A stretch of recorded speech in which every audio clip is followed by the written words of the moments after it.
لہذا آپ کی وضاحت جو حدیث نبوی کی صورت میں ہے، کتاب و سنت جس کو کہا جاتا ہے، یہی ہمارے اسلام کی بنیادیں ہیں۔ ان بنیادوں میں ترمیم نہیں ہو سکتی، ان میں تبدیلی نہیں کی جا سکتی، بلکہ نبی پاک صلی اللہ علیہ وسلم کے بیان، قرآن کی وضاحت ایسی ہے کہ اس کو ہر دور میں ہی اپنایا جائے گا۔ امتیوں کا کام نبی پاک کی اتباع ہے، پیروی نہیں ہے، آپ کے منصب کو اپنے ہاتھ میں لینا نہیں ہے۔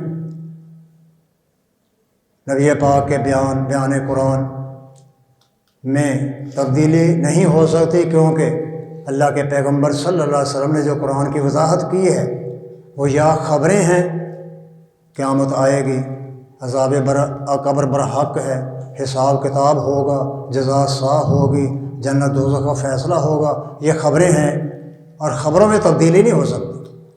خبر میں تبدیلی کی جائے تو پھر جھوٹ لازم آتا ہے، خبر میں تبدیلی کذب کو مستلزم ہے۔ مثلا پہلے یہ وضاحت تھی اسلام کی کہ عذاب قبر برحق ہے، آج اگر کہا جائے کہ عذاب قبر نہیں ہے تو پہلی بات گویا اس کا کذب جھوٹ ہونا لازم آتا ہے، اور کلام شارع میں کذب نہیں ہو سکتا کہ ایک خبر دی جائے اور بعد میں سے ترمیم کر دی جائے، وہ بدل جائے۔ لہذا دین اسلام میں نبی پاک نے جو اخبار خبریں دی ہیں وہ تبدیلی کے یا ترمیم کی متحمل نہیں ہے، ان میں ترمیم کذب کو مستلزم ہے، اور کلام شارع میں کذب نہیں ہو سکتا۔ زندگی شعور سے، الحکمہ انٹرنیشنل۔